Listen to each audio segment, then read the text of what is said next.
थोड़ी ही देर में वक्फ कानून को लेकर सुप्रीम कोर्ट में सुनवाई शुरू होगी।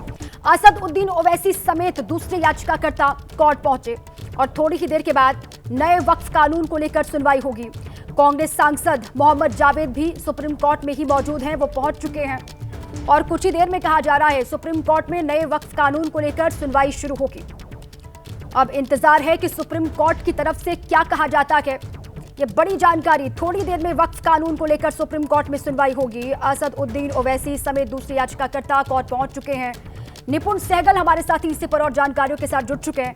निपुण, 2 बजे का वक्त तय था इस पर सुनवाई को लेकर, क्या जानकारी मिल रही है? कितनी देर में सुनवाई शुरू होगी? देखिए दीपक, किसी भी वक्त कोर्ट बैठ सकती है और मैं कोर्ट रूम के बाहर ही खड़ा हूं इस समय। और सबसे पहले दीपा, मैं आपको बताऊं कि इस तरह के जो मामले होते हैं, जैसे बहुत सारी याचिकाएं दाखिल हो जाती हैं, तो आमतौर पर यह देखा गया है कि कोर्ट वो सवाल तय करता है कि इन याचिकाओं में कहा क्या गया है। सबकी बात थोड़ी थोड़ी देर सुनने के बाद और अगर कोर्ट को ठीक लगता है तो नोटिस जारी किया जाता है।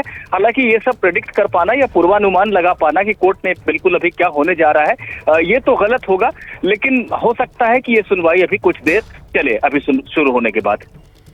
असदुद्दीन ओवैसी जो कि याचिकाकर्ता हैं और मोहम्मद जावेद जो कांग्रेस के सांसद हैं, निपुण, वो दोनों ही कोर्ट पहुंच चुके हैं। इसके अलावा और भी जो याचिकाकर्ता हैं वो सभी कोर्ट रूम में मौजूद हैं इस वक्त। बिल्कुल, बहुत सारे याचिकाकर्ता पहुंचे जिसमें मोहम्मद जावेद, असदुद्दीन ओवैसी समेत तमाम लोग हैं, तमाम संगठनों से जुड़े लोग हैं और एक बड़ी भारी भीड़ भाड़ है इस समय कोर्ट में। और ये तमाम लोग कार्रवाई को देखने आए हैं कि किस तरह से कार्रवाई होता है। हालांकि आर्ग्यूमेंट में इनका कोई योगदान नहीं रहेगा और इन सब की तरफ से जो वकील उन्होंने नियुक्त किए होंगे वही आर्ग्यूमेंट करेंगे। और जिस तरीके से विरोध हो रहा है निपुण, खासतौर से पश्चिम बंगाल में हो या फिर ममता बनर्जी ने भी थोड़ी देर पहले इमामों को संबोधित किया था और इस कानून का विरोध वो लगातार कर रही है मुखर होकर के। इसके अलावा और भी अलग अलग विपक्षी पार्टियां, मुस्लिम संगठन, उन सभी के विरोध के बीच में आज की सुनवाई सुप्रीम कोर्ट की इस नए कानून को लेकर बहुत अहम हो जाती है। निपुण, बिल्कुल अहम हो जाती है ये सुनवाई, क्योंकि सुप्रीम कोर्ट क्या कोई भी कदम जो है सबको एक मैसेज की तरह होता है। हालांकि जो हिंसा या प्रदर्शन जो हो रहा है वो सुप्रीम कोर्ट की सुनवाई का मुद्दा नहीं है। कानून के विरोध में जो बातें कही जा रही हैं वो सुनवाई का मुद्दा है और निश्चित रूप से समर्थन में भी बहुत सारी बातें कही जा रही हैं, उन पर भी कोर्ट को विचार करना होगा। तो कोर्ट अगर कोई नोटिस जारी करता है या कोई और किसी तरह की कार्रवाई करता है तो वो एक मैसेज की तरह होगा और उससे जो प्रदर्शन हो रहे हैं उनमें भी निश्चित रूप से एक संदेश जाएगा। और केंद्र सरकार की ओर से भी निपुण, ये पहले ही कैविएट दायर कर दी गई है इस पूरे मामले को लेकर और ये कहा गया सुप्रीम कोर्ट में कि कोई भी फैसला सुनाने से पहले केंद्र का पक्ष भी सुना जाए। सुप्रीम कोर्ट में ये कहा गया है केंद्र सरकार की ओर से। अब केंद्र की ओर से क्या दलीलें दी जाती हैं इस कानून के पक्ष में, वो भी अहम हो जाएगा इस सुनवाई के बीच। बिल्कुल, ये सब बहुत अहम हो जाएगा और कैविएट का भी मैं अर्थ आपको समझा देता हूं कि बिल्कुल सरकार ये चाहती है कि हमें सुने बिना आप कोई आदेश ना दें, लेकिन इसका अर्थ समझिए कि जब कोई कानून को चुनौती दी जाती है तो अक्सर जो अंतरिम राहत के तौर पर रोक की मांग की जाती है। निश्चित रूप से सुप्रीम कोर्ट आज तो इस कानून को संवैधानिक या असंवैधानिक नहीं करार देगा, लंबी सुनवाई का विषय है, लेकिन कोई भी ऐसा आदेश, कानून पर रोक लगाने का भी आदेश ना दिया जाए, सरकार को नोटिस जारी किया जाए, सरकार की बात सुनी जाए, ऐसा सरकार चाहती है। ऐसे में भी ये मुश्किल, इस वजह से भी ये मुश्किल लगता है कि कोर्ट संसद से पूरी तरह से प्रक्रिया का पालन करके पारित कानून पर कोई रोक लगाने आज जा रहा है, लेकिन हो सकता है सरकार को जवाब देने का मौका दे और एक तारीख तय कर दे अगली सुनवाई की। बिल्कुल, कुल 72 याचिकाएं हैं निपुण और आज सिर्फ सुनवाई होगी। आपको क्या लग रहा है, आपका ऑब्जर्वेशन क्या कहता है? सिर्फ सुनवाई आज होगी या फिर फैसला भी आज आ सकता है सुप्रीम कोर्ट की ओर से? देखिए, फैसला आने की तो कोई संभावना नहीं है। इसमें बहुत सारे कानूनी और संवैधानिक सवाल उठाए गए हैं, याचिकाओं की संख्या बहुत ज्यादा है। आज अगर कुछ हो सकता है तो ये हो सकता है कि कोर्ट जो है दोनों पक्षों को कहे कि आप जो इतनी सारी याचिकाओं का जो निचोड़ है उसको तैयार करें और उसके आधार पर सवालों को हम तय करेंगे ताकि सुनवाई की दिशा को हम तय कर सकें। लेकिन इस बीच में सरकार को नोटिस जरूर जारी हो सकता है। इससे ज्यादा कुछ होने की मुझे उम्मीद नहीं लग रही है। याचिकाकर्ता जरूर कोशिश करेंगे कि कानून पर वो रोक हासिल कर सके, लेकिन रोक की संभावना मेरी समझ से कम है। हालांकि कोर्ट क्या करेगा और क्या किन बातों को लेकर आगे बढ़ेगा उसे अभी नहीं कहा जा सकता है, पर फिलहाल यही होगा कि आज नोटिस होकर करके शायद एक आगे की डेट दी जा सकती है।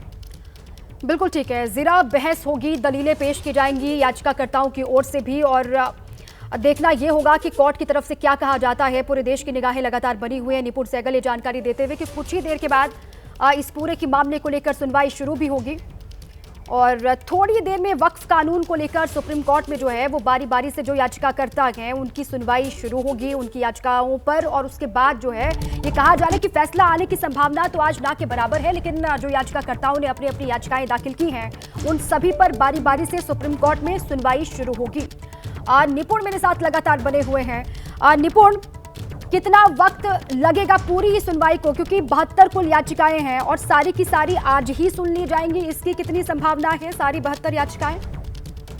देखिए दीपा, मैं बिल्कुल साफ करना चाहता हूं आपको कि 72 जो याचिकाएं हैं, इसके अलावा भी बहुत सारी याचिकाओं की संख्या तो 150 के पार जा चुकी है। कोर्ट उनको भी मौका देगा, लेकिन आज ही सारे याचिकाकर्ता अपनी बात कहने लगे, इसकी कोई गुंजाइश नहीं है। कोर्ट की कार्रवाई का जो आज समय जो है वो 1 घंटा 25 मिनट का है और शायद इतनी देर चलेगी भी नहीं सुनवाई।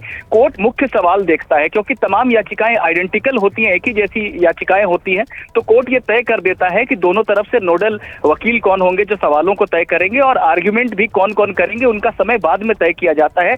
आज ही 72 वकीलों को कोर्ट सुनने लगेगा और कुछ तय करेगा, ऐसा नहीं होने जा रहा है। आज तो शुरुआत हो रही है और सबसे पहले कोर्ट का ध्यान इस तरफ जाएगा कि कैसे ये जो याचिकाएं हैं इनका एक निचोड़ और इनकी जो मुख्य बातें हैं उनको हासिल किया जाए, ताकि सुनवाई के बिंदु तय हो सकें। सभी याचिकाओं को और सभी याचिकाकर्ताओं को बारी बारी से सुनना और बहुत विस्तार से सुनना कभी भी व्यवहारिक नहीं होता है, लेकिन उनकी बातों पर कोर्ट जरूर गौर करता है और वो बातें क्या है उसका लबोलुआब एक हासिल करने की कोर्ट कोशिश करेगा कुछ मुख्य वकीलों को सुनने के बाद।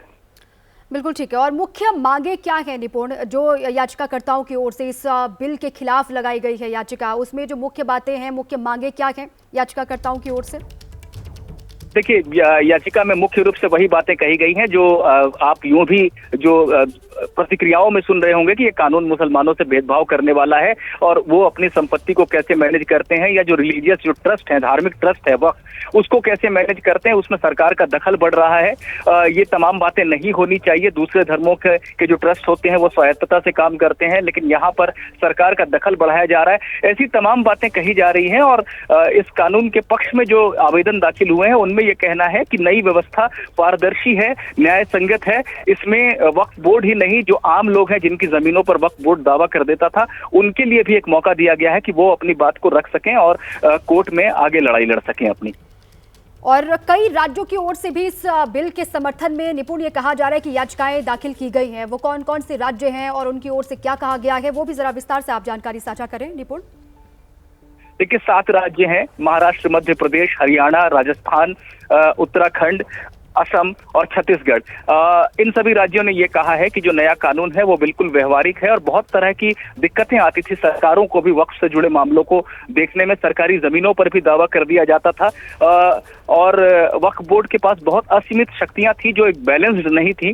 तो नया कानून जो है बिल्कुल उचित है और राज्य सरकारों को भी जमीनों का प्रबंधन सही तरीके से देखने में मदद देगा। ऐसे में ये राज्य सरकारें चाहती हैं कि जब सुप्रीम कोर्ट विस्तृत सुनवाई करे तो उनका भी पक्ष सुने और उन्हें भी अपनी बात रखने का मौका दे। बिल्कुल ठीक है। दोनों ही पक्षों को सुना जाएगा। जो इस कानून के समर्थन में याचिका दाखिल की गई है उनको भी सुना जाएगा, साथ ही इस कानून के खिलाफ जो याचिका दाखिल की गई है उनके भी जो मुख्य बिंदु हैं उन पर कोर्ट का फोकस आज होगा।